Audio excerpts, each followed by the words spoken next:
పాకిస్తాన్ సిగ్గుచేటు చర్యలకు దిగుతోంది. సరిహద్దుల దగ్గర కవ్వింపు చర్యలు చేస్తుంది పాకిస్తాన్. అయితే కాల్పులతో దొంగ దెబ్బ తీసే ప్రయత్నం చేస్తుంది పాకిస్తాన్.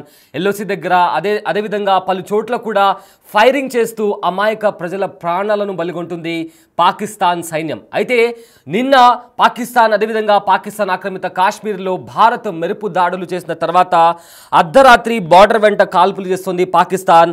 భారత్ను దొంగ దెబ్బ తీసే ప్రయత్నం చేస్తుంది. అయితే ఇది ఖచ్చితంగా సిగ్గుచేటు చర్య అని చెప్పుకోవచ్చు. అమాయక ప్రజలను టార్గెట్ చేసి కాల్పులు చేస్తుంది పాకిస్తాన్. సరిహద్దు వెంట ఉన్న పోన్స్లో దాడులకు దిగింది. అదేవిధంగా అమృత్సర్ దగ్గర ఆ ప్రాంతాల్లో పాక్ విమానాలు కూడా అమాయక ప్రజలు ఉండే ప్లేసెస్లో దాడికి దిగాయి. ఈ నేపథ్యంలో భారత బలగాలు 3 యుద్ధ విమానాలను కూల్చివేశారు.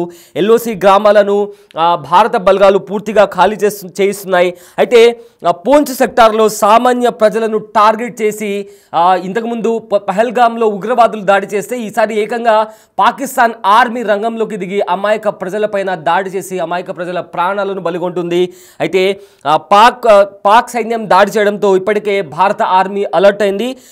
పూంచ్, యూరి, రాజౌలి ప్రాంతాల ప్రజలను సురక్షిత ప్రాంతాలకు తరలిస్తుంది కేంద్రం. అయితే నిన్న ఉదయం దాడి జరిగిన తర్వాత పాకిస్తాన్ ఆక్రమిత కాశ్మీర్లో భారత త్రివిధ దళాలు ఉగ్రవాద స్థావరాలను టార్గెట్ చేసుకుని అటాక్ చేశాయి. దాని తర్వాత పాకిస్తాన్ కవ్వింపు చర్యలకు దిగుతుంది. అమాయక ప్రజలను టార్గెట్ చేసి వాళ్ళ ప్రాణాలను బలిగొంటుంది. అయితే దానికి సంబంధించిన విజువల్స్ ఒకసారి చూద్దాం.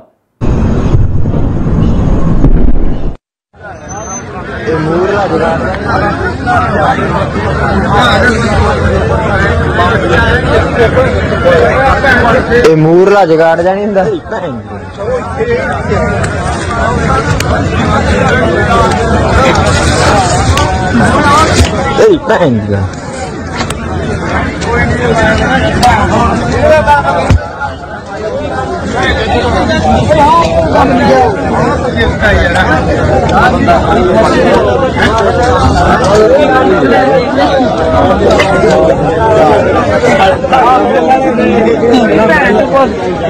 आधा हुआ बोल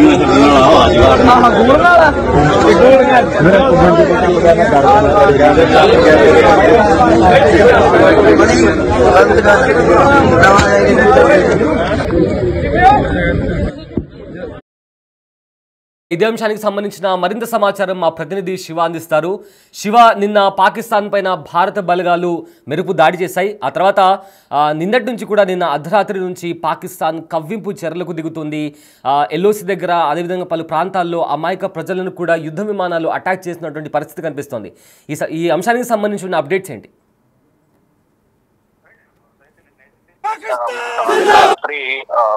పాక్ పైన ఏదైతే ఉగ్ర స్థావరాలపై భారత్ దాడి చేసింది, ఎఫెక్ట్ చేసింది. దాదాపు 100 మందికి పైగా చనిపోయారు. మీకు చాలా వరకు గాయాల పాలైన పరిస్థితి కనిపిస్తుంది. మరోవైపు జైషే మహమ్మద్ చీఫ్ మసూద్ అజార్ కు సంబంధించిన కుటుంబ సభ్యులు కూడా దీనిలో చనిపోయిన పరిస్థితి కనిపిస్తుంది. అయితే అట్ ద సేమ్ టైం వారు కూడా ఇటు జమ్మూ కాశ్మీర్ సరిహద్దు ప్రాంతాల్లోని పూంచ్ సెక్టర్ కానీ తంగిదార్ ప్రాంతాల్లో ఉన్న ప్రజలను టార్గెట్ గా చేసుకుని సామాన్య ప్రజలను టార్గెట్ గా చేసుకుని వారు దాడులు చేయకూడదు. దీంట్లో అంటే అందులో గురుద్వారా పైన సిక్కులు టార్గెట్ గా వారికి అటాక్ చేసిన నేపథ్యంలో గురుద్వారా పై దాడి చేశారు. దానిలో 15 మంది చనిపోయారు.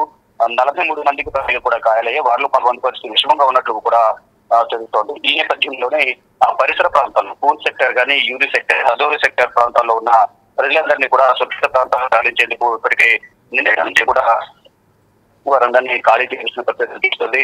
మరికొంతమంది ఎవరైతే బంకర్లు ఉన్నాయో వారందరూ బంకర్లు ఆశ్రయం చేయాలి. మిగతా వారందరూ కూడా సురక్షిత ప్రాంతాలకు వెళ్ళిపోవాలి. తదుపరి ఎవరు కూడా మళ్ళీ తిరిగి వారి నివాసాలకు తిరిగి రావద్దంటూ కూడా ప్రభుత్వం ఆదేశాలు జారీ చేసింది. దానికి అనుగుణంగానే నిన్న భారత ఆర్మీ, సిఆర్పీఎఫ్ బలగాలు కానీ జమ్మూ కాశ్మీర్ పోలీసులు అందరూ కూడా సరిహద్దు ప్రాంతాల ప్రజలను అక్కడి నుంచి తరలించిన పరిస్థితి కనిపించింది. అయితే ఇప్పుడు కూడా ఎవరు కూడా సరిహద్దు ప్రాంతంలో ఉన్న ప్రజలందరూ కూడా దూరంగా వెళ్ళిపోవాలి. పాకిస్తాన్ దాడులు చేసే అవకాశం ఉంటుంది. సామాన్య ప్రజలనే టార్గెట్ గా చేసి వారు దాడులు చేసిన ప్రాణ నష్టం ఎక్కువగా ఉండే అవకాశం ఉంది. కాబట్టి ఎవరు కూడా ఆ పరిసర ప్రాంతాలు, సరిహద్దు ప్రాంతాలు ఎవరు ఉండొద్దు అనేది కూడా ప్రభుత్వం ఎప్పటికప్పుడు వారికి సూచనలు చేస్తుంది. వారికి సహకరించే విధంగా కూడా అక్కడ పోలీస్ బలగాలను కూడా మోహరించి, భద్రతా బలగాలు కానీ సిఆర్పీ బలగాలు అందరూ కూడా మోహరించి వారికి సహాయ సహకారాలు అందిస్తున్న పరిస్థితి కనిపిస్తుంది. దానిలో భాగంగానే నేను అందరినీ కూడా పూంచ్ సెక్టర్, యూరి సెక్టర్ అలాగే రాజౌరి సెక్టర్ లో ఉన్న ప్రజలందరినీ కూడా సురక్షిత ప్రాంతాలకు తరలిస్తూ ఉన్నారు. ఈ సమయంలోనే మళ్ళా పాకిస్తాన్ అటాక్ చేసే అవకాశం ఉంది. కానీ మరోవైపు పాకిస్తాన్ భారత్ సరిహద్దు ప్రదేశాల్లో ఎప్పటికప్పుడు కాల్పుల విరమణ ఒప్పందాన్ని ఉల్లంఘించి కవింపు చర్యలకు పాల్పడుతోంది. దానికి తిరిగిగా భారత ఆర్మీ కూడా గట్టిగా బుద్ధి చెప్పే ప్రయత్నం అయితే చేస్తోంది. అంటే ఆర్మీ సైనికులు భారత ఆర్మీ చెక్ పోస్ట్ టార్గెట్ గా వీరు ప్రధానంగా యూని సెక్టర్ కానీ పూంచ్ సెక్టర్, బారాముల్లా ఇతర సరిహద్దు ప్రాంతాల వద్ద వారు ఎక్కువగా కవింపు చర్యలకు పాల్పడుతూ కాల్పుల విరమణ ఒప్పందాన్ని ఉల్లంఘిస్తూ ఉన్నారు. దానిలో భాగంగానే ఇటు భారత సైన్యం కూడా ధీటుగా సమాధానం ఇస్తుంది. ఇక అనూహ్యంగా ఎవరు ఊహించిన విధంగా మొన్న అర్ధరాత్రి 1:05 నుంచి 1:30 వరకు కూడా 30 నిమిషాల వరకు దాడి చేసిన నేపథ్యంలో దాంట్లో దాదాపు 100 మందికి పైగా చెందారు. ఉగ్రవాద స్థావరాన్ని టార్గెట్ గా చేసుకుని మాత్రమే ఇండియన్ ఆర్మీ దాడులు చేసింది. కానీ వాళ్ళు సింపతి గెయిన్ చేసుకునే పనిలో భాగంగా సాధారణ ప్రజలు చనిపోయారు. దానిలో చిన్నపిల్లలు కూడా ఉన్నారంటూ కూడా 26 మందికి సంబంధించిన ఒక జాబితాను కూడా వారు బయటపెట్టిన పరిస్థితి కనిపిస్తుంది. కానీ సాధారణ ప్రజల మీద ఇక్కడ కూడా ఇండియన్ ఆర్మీ దాడి చేయలేదని కూడా భారత ప్రభుత్వం చెప్తా ఉంది. Right, thank you Shiva, thanks for the update. అయితే జమ్మూ కాశ్మీర్లోని పహల్గామ్లో ఉగ్రదాడి జరిగిన తర్వాత అప్పటి నుంచి పాకిస్తాన్ మరింత అప్రమత్తమైంది. ఎక్కడ భారత్ తమపై దాడి చేస్తుందో భయపడుతుంది. అయితే నిన్న పాకిస్తాన్ భయపడినట్లుగానే భారత ఆర్మీ త్రివిధ దళాలు పాకిస్తాన్ అదేవిధంగా పాకిస్తాన్ ఆక్రమిత కాశ్మీర్ పైన దాడి చేశాయి. అయితే అప్పటి నుంచి ఎల్ఓసి వెంట నిత్యం కాల్పులు జరుపుతోంది. బుధవారం రోజు ఉదయం కూడా పాక్ రేంజర్లు కాల్పులు జరిపారు. భారత పౌరుల లక్ష్యంగా చేసిన ఈ దాడుల్లో 15 మంది వరకు ప్రాణాలు కోల్పోయినట్టు తెలుస్తుంది. మొత్తం మీద 43 మంది తీవ్రంగా గాయపడ్డారు. అయితే ఈ విషయాన్ని నేరుగా భారత ఆర్మీ ప్రకటించినట్టు తెలుస్తుంది. అయితే ప్రజెంట్ ఎవరైతే ఇంజోర్డ్ అయ్యారో, ఎవరికైతే గాయాలయ్యాయో వాళ్లకు హాస్పిటల్లో ట్రీట్మెంట్ అందిస్తున్నారు. అయితే పహల్గామ్ ఉగ్రదాడికి బదులుగా పాక్పై ప్రతీకార చర్య సాగిస్తోంది. బుధవారం రోజు ఉదయాన సైనిక వైమానిక నావికా దళాల త్రివిధ దళాలు సంయుక్తంగా కలిసి ఆపరేషన్ సింధూర్ను కూడా విజయవంతంగా చేపట్టాయి.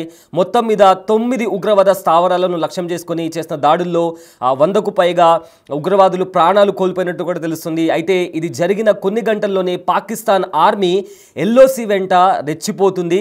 పహల్గామ్ దాడి తర్వాత నుంచి నిత్యం కాల్పుల విరమణ ఒప్పందాన్ని ఉల్లంఘిస్తూ వస్తుండగా బుధవారం రోజు మరోసారి కాల్పులకు తెగబడింది పాకిస్తాన్. అయితే ఇదే నేపథ్యంలో భారత్ పౌరులే లక్ష్యంగా చేసుకుని పాక్ రేంజర్లు దాడులకు పాల్పడుతున్నారు. పూంచ్ మరియు మెంధార్ సెక్టార్లలో ఎల్ఓసి వెంట భారీ ఫిరంగి దాడులు జరిపారు.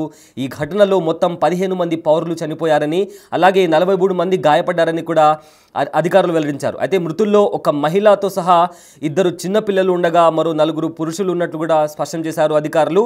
అలాగే ఊరిలోని నౌపారా మరియు కాల్గే ప్రాంతాల్లో ఆ ప్రాంతాల్లోని సరిహద్దు వెంబడి కూడా జరిపిన కాల్పుల్లో 10 మంది, రౌజురి కాల్పుల్లో 3 పౌరులు కూడా గాయపడినట్లు కూడా ఇప్పటికే అధికారులు వివరించారు. అయితే 2021 ఒకసారి గతంలో చూసుకుంటే 2021 ఫిబ్రవరిలో భారత్ ఇంకా పాక్ దేశాల మధ్య కాల్పుల విరమణ ఒప్పందం జరిగింది. కానీ పహల్గామ్లో జరిగిన ఉగ్ర దాడి తర్వాత అప్పటి నుంచి పాక్ కవ్వింపు చర్యలకు పాల్పడుతోంది. ముఖ్యంగా చూసుకుంటే కాల్పుల విరమణ ఒప్పందాన్ని ఉల్లంఘిస్తూ పహల్గామ్ దాడి తర్వాత వరుసగా 13 రోజుల నుంచి కాల్పులు జరుపుతూ వస్తుంది పాకిస్తాన్. అయితే గత 12 రోజులుగా చేసిన కాల్పుల్లో ఎవరికి ఎలాంటి క్యాజువాలిటీ రికార్డ్ అవనప్పటికీ నిన్న చేసిన కాల్పులు కావచ్చు లేదా ఇవాళ చేసిన దాడుల్లో మొత్తం 7 చనిపోయారని కూడా ఇప్పటికే తెలుస్తుంది. అయితే కాల్పుల విరమణ ఒప్పందం జరిగిన తర్వాత నుంచి జరిగిన దాడుల్లో పౌరులు ప్రాణాలు కోల్పోవడం ఇదే మొదటిసారి. मूरला जगाड़ जानी